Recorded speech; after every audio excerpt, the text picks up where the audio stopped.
Thank you, Rashmi. Thank you for giving the stage back to me. uh, uh, Hello, everyone, once again. I'm sure this has been an exciting 2 days for you, and you're already geared up for your SB business. Uh, I'm sure many of you have also started noting down or scribbling down a draft strategy at your end as to what all areas you're going to leverage on to build a growth strategy. And and at this stage, I thought it's even like last session I said, this stage also it'll be a good idea to get the perspective of some of the how some of the other partners are building their strategy. So which is where the next session I'm sure you will enjoy a lot, which is and where the key discussion point also is how to build a growth strategy for GIS business, a partner's perspective. So today I have very senior people from the industry who have been in the industry, in the GIS industry for long, and who have developed organization, run organization, and they have been in this business for long. So I thought their inputs on how they work on building a strategy for that organization would be of good help at this stage. So I'm going to invite one by one my four panelists. To start with, I'm going to invite Dr. Kimatkar. Abhay, I hope I pronounced the name right, who is the Managing Director of Ceinsys Tech Limited. Hi, everyone. Hi, Abhay.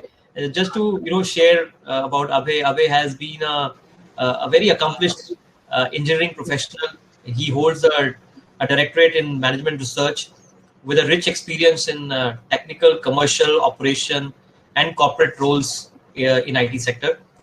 In past, he's also been chairing the transport committee of AGI. AGI, as many of you would know, is the Association of Geospatial Industry. In fact, I strongly urge, if you are not a member, you can become a member because this is the core agency for geospatial industry. So I encourage everybody to join that association as well.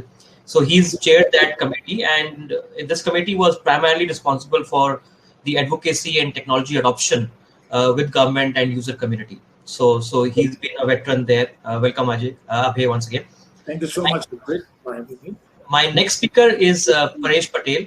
Mr. Patel, who's the CEO and Managing Director of CyberSwift. Hello, Paresh. Hi, hello everyone. Paresh is an entrepreneur. He founded CyberSwift 20 years ago as a single person. So I don't know, he would still want to call himself as a startup, but he's something which he's been running, the company he's been running for 20 years now. And from one person organization, today CyberSwift stands at a strong 300 plus people organization. And under his leadership, CyberSwift has successfully delivered many projects.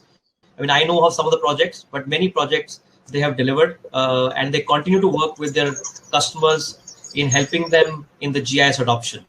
So welcome, Paresh. I'm sure your inputs will be extremely valuable for some of the listeners today. Thank you, Harpreet. Thank you so much. I'm going to quickly go to my next speaker, which is Mr. Jake Jacob, who is the head of GIS business unit at ULTS. Jake is a graduate in computer engineering from Trivandrum, and he also holds a postgraduate in strategy from FMS Delhi University.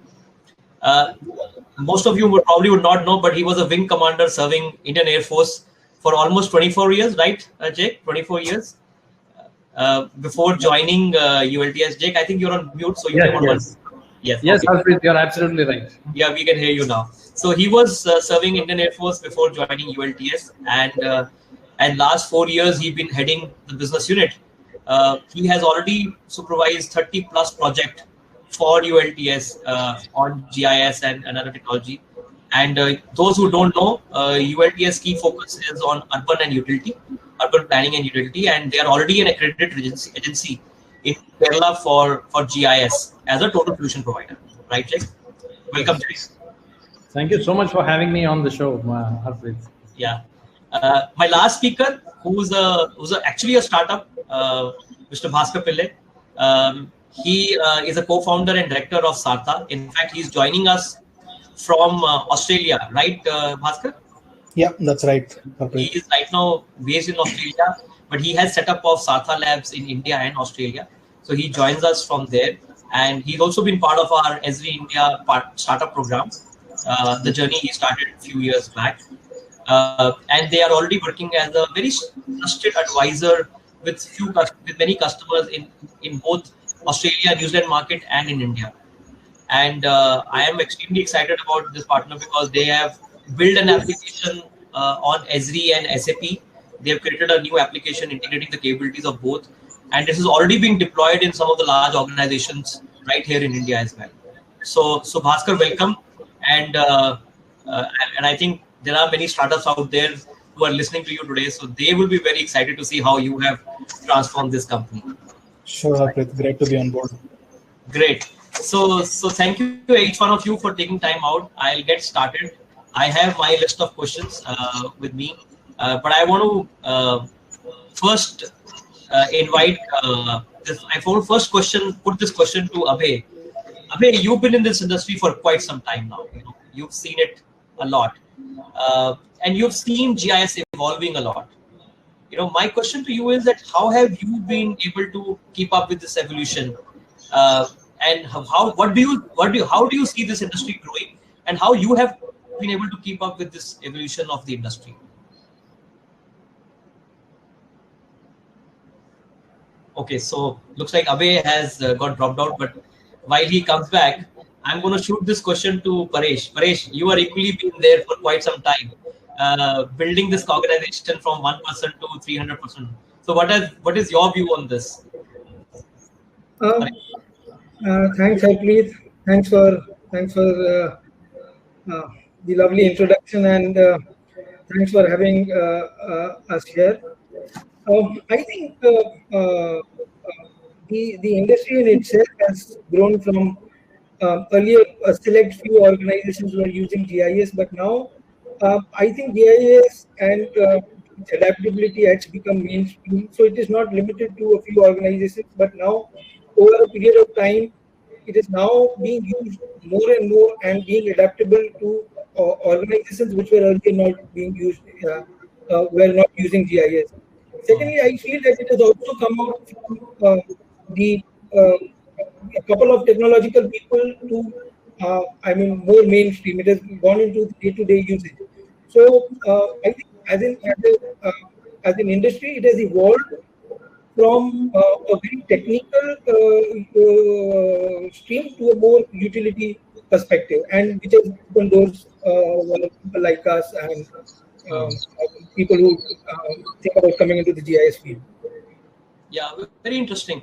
Abhay, I want to ask your opinion on how do you see this industry, evolving over the years, and how are you keeping up with the evolution? I mean, there's always a pressure on resources, skilling, new technology learning, right? So how do you keep up with this evolution trend? Thanks, Harpreet, asking the question. I think there was some network issue, so I lost in between the voice. Now I got it. The evolution of GIS for me is, in the last 23 or 24 years of our journey, we started with the GIS as a company, and then started delivering projects. So from data creation, to actual solution projects. So even the GIS has over these years has evolved from a 2D kind of technology to 3D, and then our integration touch points have coming in, and it was earlier a desktop-based system to into LAN, and then again a web GIS kind of solution, and then now it's on the cloud kind of solution. So entire gamut has got changed. The entire industry has got evolved, and the people like us who has been really started with these basic things, to the very early years of what we call as GIS. What we have, verticalization of an entire GIS solution. We have ourselves evolved, and even the technology has evolved. So, like what I said, that it has got various dimensions as of now. So, as I said, it's evolved from 2D to 3D. Then we also adopted. So there are a lot of sensors, high-end sensors, which captures high-end 3D data, and it is converted to 3D GIS systems. Similarly, you have integration touch points where IoT is coming in. A lot of integration is coming into that. A lot of data sets are there, so a lot of analysis is coming. A lot of engineering data sets like GeoBeams or GIS beam. So these are all have come, and then sciences over these years have also evolved, and then we have verticalized ourselves. Like we have been doing a lot of GIS. Basically, we have used GIS as a horizontal technology, and then vertically, like power or energy and for water domain and for transportation, municipal solution. Everywhere now, GIS is being widely used, and it has varied usage. So it has evolved all these years with verticalization as well as horizontal it has been. So this is just a base what I've just said, but there is so many things which can be which can be discussed on the evolution of what GIS is today. But I won't go more much detail, but this is what I would like to say to start with the discussion. Perhaps other speakers would like to really add it. But again, for future, we will have location-based system or the augmented reality, which will really see what GIS is, what GIS technology is going to be. So that's it for what evolution, what as a sciences and what the technology, how it has gone. Right. Jake, are you seeing the same trends at your end also? The industries you work, which is primarily urban and utilities. I'm sure you're working with many other industries. But are you also seeing the same trend at your end? Very much Harpreet, lines with what Abhay and Paresh were saying. There's been a paradigm shift. Like when I started in the Air Force developing GIS solutions, we were basically making mission planning solutions for our own aircrafts. And it was a big challenge to go to every squadron, every unit, deploy our runtime license, deploy the environment, get the users comfortable with that environment. And now it's just a breeze, like with the kind of WebGIS technology that you just need to give him the link and the credentials and he is on board. You got the flexibility. You can go on any browser, any device. And that's a dream come true for anybody who has been in GIS for a very long time. And with the kind of real-time data integration, crowdsourcing, transactional data, because we are working with municipalities and panchayats now, and they want to integrate their ERP systems, they want to bring in their IoT, like Abhay rightly said, AR, VR is their expectation now. Underground pipelines, they want to see it in AR and VR and see exactly what's happening. And it's all possible with the kind of cloud technology that you are providing now. And the kind of cloud infrastructure which you are providing free of cost to people, like ArcGIS Online, story maps, and it has revolutionized the place. It's that the guy doesn't have to spend on infrastructure anymore. Right. I'm going to get Bhaskar in. Bhaskar, you are a startup. You build a solution on SAP and Esri technology. Are your views similar to this, or you have a different view of the industry or the technology evolution? Bhaskar, if I can request you to unmute yourself. So pretty much similar. I would just add one other important dimension to it is traditionally a few years back it was pretty much public sector organizations were the majority customer base, or the usage was largely limited to public sector. Over the years, what we are seeing is all the private industries and organizations, whether it is utilities, oil and gas, roads and highways, power distribution networks. So you name it, a lot of private organizations are looking for integrating all their systems with location as the central piece. That's a very exciting and emerging trend that we are seeing, where the use cases and the user base was not limited to only the GIS specialists, if you want to call it that way, to effectively every line of business user wanting to actually try and get their hands off it, because they are of course working at a location, and there is no visualization that can beat the location. So the uptake and the demand of the enterprise and private sector organizations wanting to embed location as their central piece of business operations is growing and picking up momentum. Yeah, you brought a very nice point that even private sector is now kind of wanting to integrate GIS with non-GIS systems. So there's already a big trend of convergence of IT technologies and what traditionally was known as a separate GIS technology into one, which is a big trend, right? Which we are all seeing. I guess that's one of the reasons why we see most of the industry reports showing a big growth for GIS. I mean, I know many reports are saying that GIS is going to have a double-digit growth. Are you also bullish, like the reports suggest? I mean, is your plans also in line with that? If I was to go to Paresh and say, which sectors do you see the maximum potential in? Do you think that where the GIS adoption will be kind of having a first run going forward? Sectors in terms of revenue sectors. What is your view of the market growth, Paresh?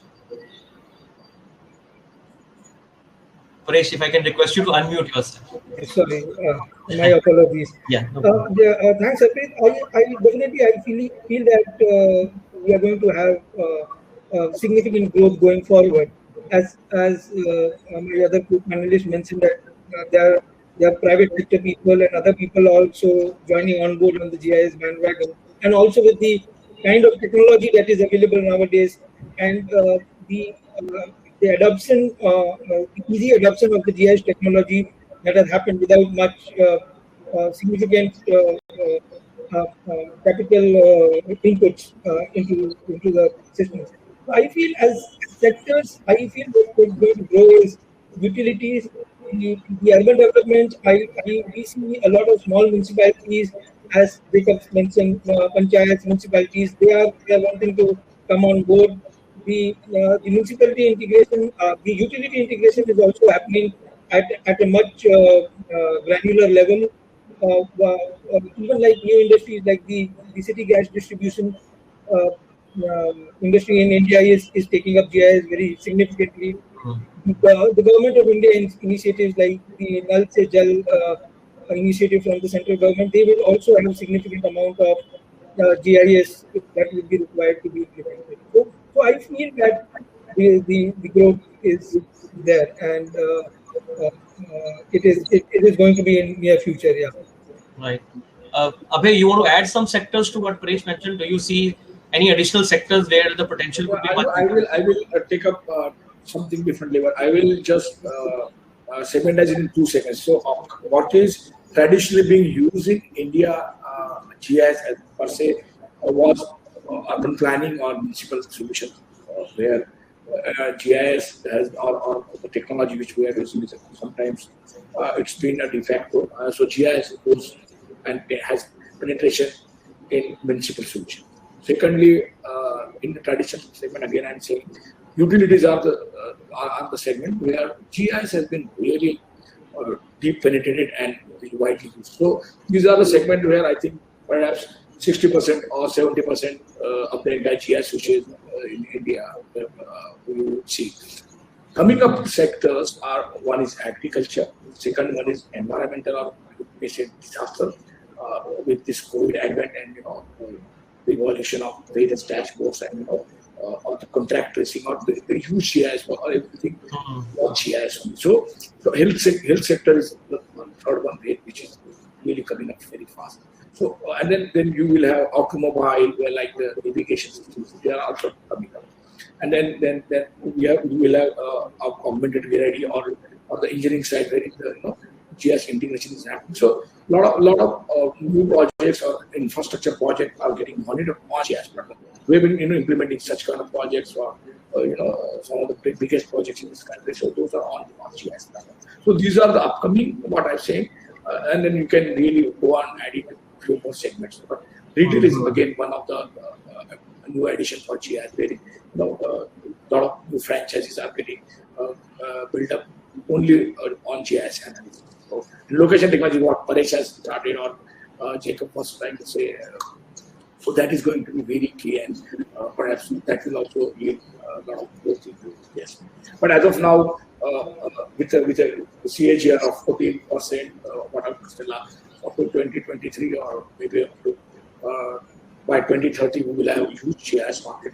Right? We will have direct GIS economy coming in this country, which will be independently driven by them. That's a good indication of all the sectors. I think we've probably kind of covered. I mean, unless Bhaskar, I know urban and utilities are covered from Jake's perspective. Bhaskar, do you see any other sector which you would want to add, which will be a good potential? Again, if I can request you to unmute yourself. Sorry about that. The general reminder to all speakers, please unmute yourself before you speak. Thanks. So yeah, I can give one wonderful example and a simple one. COVID has been a trouble for many, but for us, it's been sweet spot. We signed up one of the largest infrastructure developers and helping them to manage their roads and highways and power distribution lines. So I don't think there is more better example that we can give than what I just explained. Interesting. So we all agree that the market opportunity is there, and there are various sectors which are there. Which brings me to the next question.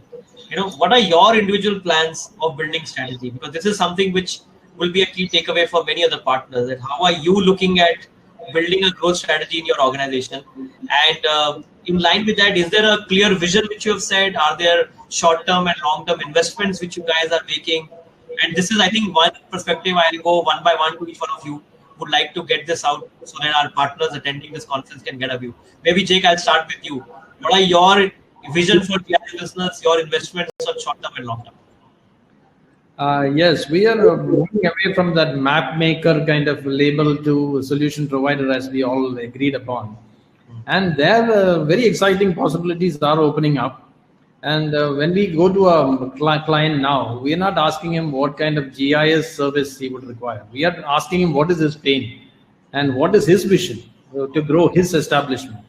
And with the kind of facilities available in the GIS tools, we can give him all solutions. Like we can, with Geo Event Server, I am able to link up his IoT devices, and with the image analysis is available in the image server. So I have become a total solution provider in my platform. So I am no longer looking at providing GIS services. I am providing him a total solution, which is going to be a very key decision-making tool for him. So we are moving away from asset management now, and we are becoming a decision-making device. That is what we are going to give him. And we are finding a lot of opportunities opening up in telecom and insurance, because with the kind of farm reforms which are coming in, a lot of like Abhay rightly mentioned agriculture, but insurance is going to be another very key area.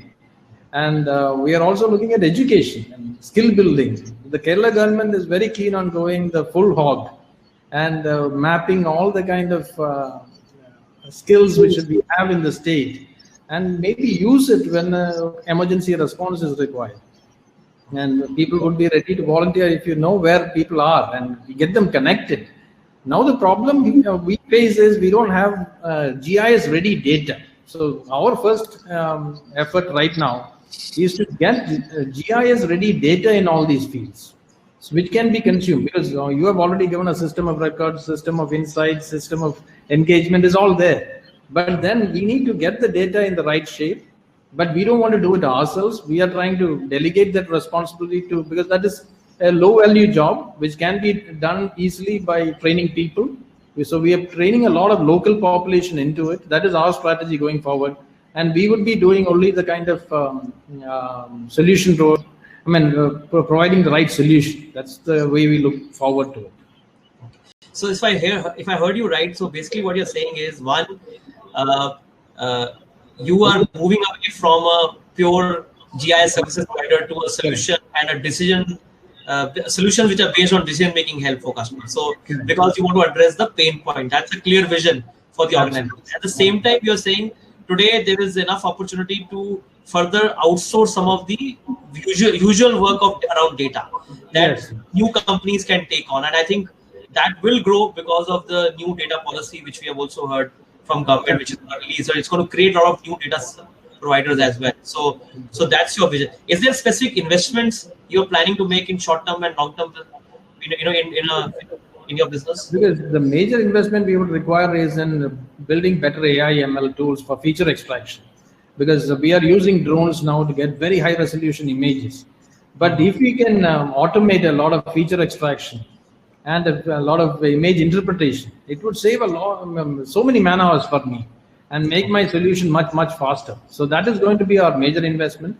So we are taking data scientists in, and they're all being integrated with the GIS team. It's no more that So it would be an integrated GIS team. I've got 200 GIS professionals working with me, and around 50 of them, 50 people are pure application development and data scientists.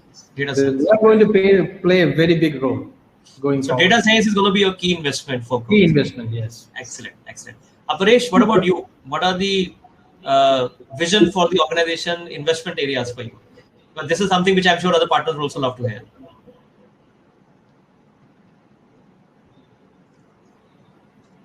The first thing is to unmute, and I think a whole lot of it is common with what Jacob mentioned. So we are focusing on the ROI which the client gets from the solution, and we are looking to partner with the client for the long term.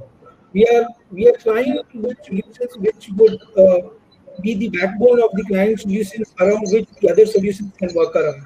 So, for example, we are building up solutions for organizations like PWD, which now does all its monitoring on a GIS platform. So we are trying to build applications further, and going forward, we are focusing. Our focus areas is that we build solutions which becomes the mainstream solutions, and which we can work for a longer period of 5-7 years going forward. Our investment in this regard would primarily be in terms of manpower, because right now there is, with increase in technology, I mean, as I mentioned, from desktop to web, and then going forward from 2D to 3D, we feel that there is an enormous amount of investment that would be required to upgrade the manpower we have, to train new manpower, and you make capability centers which will be allowed to cater to our clients. Very nice, very interesting. Bhaskar, I'm going to get you in as a startup. I know you're always having a next roadmap of growth. So what is the vision you have set? And I know one thing which is of extreme concern to many startups is how much to invest, when to invest. So what are your short-term and long-term investment in achieving that vision? Yeah, so we are right now, spending time with using the Geo Event Server in combination with the AI capability to solve some complex problems in the power distribution companies. So while we have done a large part of transactional integration of ERP systems and all the data, now we are trying to put all the data together and do some AI capability to solve loss of power at various different clusters, based upon various different criteria and attributes, which is driving loss of power generation and so on. So it's exciting terms. A lot of spatial algorithms are coming very handy in trying to get some of the answers that the customers are looking for. Interesting. So we've got data science, we've got AI priorities, we've got machine learning priorities and another priorities. Abhay, as a MD of an organization which itself has gone through a transformation phase in last few years, I'm sure you have a clear vision and you've defined a vision for the organization. What is that vision, if you can share? And then again, what are your investment areas when you're building a growth strategy for your organization? Yeah, so I heard these people, and they are very rightly saying, because they have some cluster specific expertise, and then they are building up they are rightly and strategically, I think that is the right way. Coming to sciences, we've been traditionally doing a lot of data creation, and then later on being moved into the solution. So we do a lot of data analytics, and huge data and huge work has been created all over the last 25 years. So we have immense knowledge in utilities, transportation, and our urban development, urban municipalities. So there is again going to be huge investments coming in for the utility segment. Like there are a lot of reform program for next 7-8 years for Government of India, which has been rolled out, and with infrastructure funds has already been demarcated.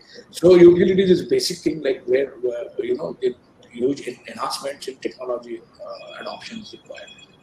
We have been implementing unified GIS kind of solution. 7 of the states we have implemented. So there are upgrades and new age technology adoption is required on these. So those again utilities. What I think when it comes to utilities, then one is electrical distribution, the one is water distribution. Those are key areas where a huge investment will go, and then we have to stick up with what basics we have done on this year. So on that, we have to really build up the application and the solutions which in the coming years or perhaps government will primarily. So some of the finest adoptions we have done for UPPCL, and then again in Maharashtra and UP we have implemented water distribution network. Those are very unique, and those were completely on the GIS platform. It was completely a decision support system. So we want to enhance those, and those are kind of a prototype which has been created for this to say, but this will be implemented across the country, and then perhaps that will lead a lot of benefits to the customer as well as the operator.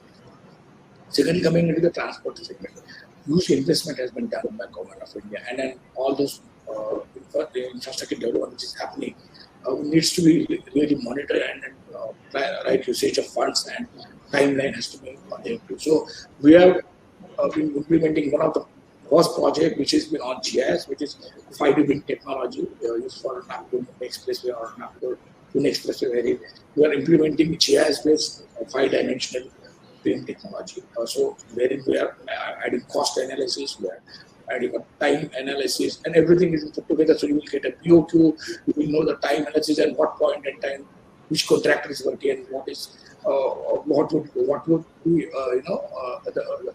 the output of that particular moment for that particular contractor, and what kind of money or fund flow would happen. So this all kind of will encompass in.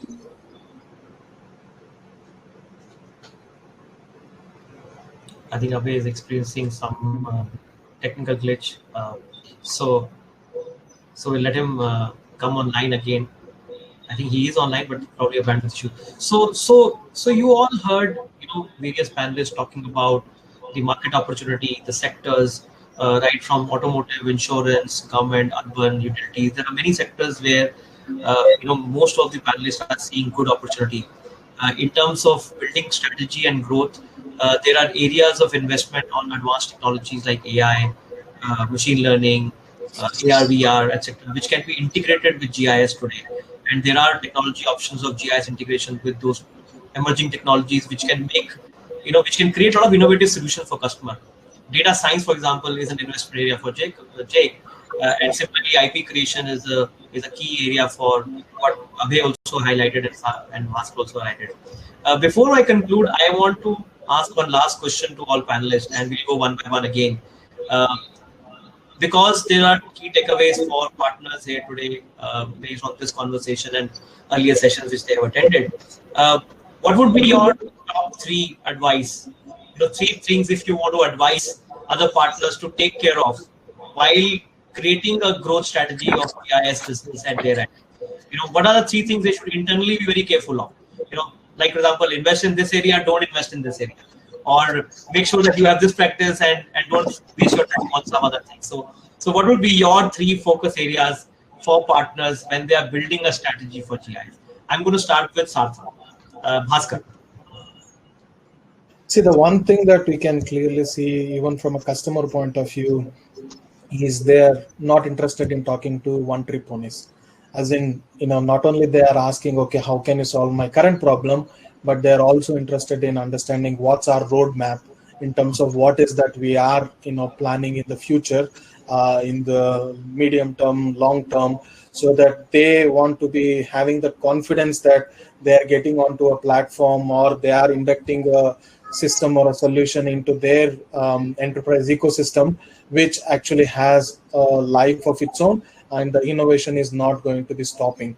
And it's not that only customer is driving the innovation. So they want to solve their own business problem at hand, but at the same time, they also would want to get, solutions and innovation to, come and, be solving potential blind spots that they may not be aware of and they are not exposed to. So that's one important aspect to keep in mind, that internally within your own organization, you need to be clear on not just what you're doing now, but also in the medium to long term. And at the same time, it's also important to articulate that clearly with the customers as well. Okay. Any other advice which you would like to give to people who are creating a strategy? Basically, you're saying be sure of what you're delivering today, and there has to be a roadmap for future. Okay. Roadmap as well. Yeah. If that's your key message, Jake, over to you. What is your top 3? Yeah. Even if you have top 3, otherwise. There is the real reason why we are still in the cusp and we are not really taking off. We are on the cusp of a great GIS revolution, but we are not taking off because of a lack of leadership. So if there is a lack of real focus, the guys who are coming in now, they should come in with a focus. Why are they doing it? It's not just to make money, just to sell one solution. It is to create value for the customer. So if you are a value-driven sales, then I think it will really work. There is plenty of scope. Every single walk of life, like the 3 panelists here said, every single walk of life, the GIS is involved. You can't think of any single place where GIS would not play a role in the future. So why are we not able to sell? It's only because of lack of leadership and lack of communication to the client. Don't talk GIS at all, is my advice. Don't talk about GIS. Don't talk any mumbo jumbo. Don't talk anything technical. Try to solve his problem. And you can use GIS for it. But don't say you're from a GIS company because he would get puzzled. He may not have heard the term. So when I'm going to a panchayat, I think tiny towns are going to be the big change makers in the future. We have to move away from this red ocean of smart cities and look at tiny towns. Can we solve their problem? Can a panchayat secretary do his work better? And that is going to be the real change that you can bring about. So a startup, I would say, you're starting small. Don't compete with the big guys in smart cities. You've got plenty of work to be done. And if you have the imagination, you will start small, you will be bigger than the biggest guy. Interesting, Jake. Abhay, your top 3 things as advice to people who are building a strategy. So Jacob was quite critical on that, but yeah, it was very rightly saying, and at least those things to be captured. So I will just continue on his lines. First and foremost thing, perhaps the newcomer or new GIS company would really wish to understand that what market they want to address, what is their DNA. They cannot go everywhere because GIS is a huge market, and then you have GIS everywhere, like people earlier said. So earlier GIS used to be only data creation. It's not remain the same. You have not many verticals, there are not many niche segments coming into GIS. You need to understand where you want to go, which customer you want to address, so what markets you have. That is the foremost thing you need to understand before going or creating a roadmap for your company. Then, if you want to go to a particular market or you have addressed, if you want to go in one segment, then you need to understand what value addition you're bringing, what USP you will type other than people who are already there. So those 2 things will really go hand in hand. And then definitely, very third, this could be a basics for each one of us here.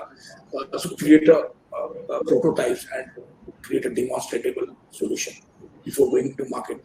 We need to be that kind of mature people or company to at least demonstrate what they know better than what solution has been imparted to the customer. So those 3 things are very key for us. Abhay, your take. Paresh. Paresh, your take. Thanks, Abhay. Paresh, your take on that one.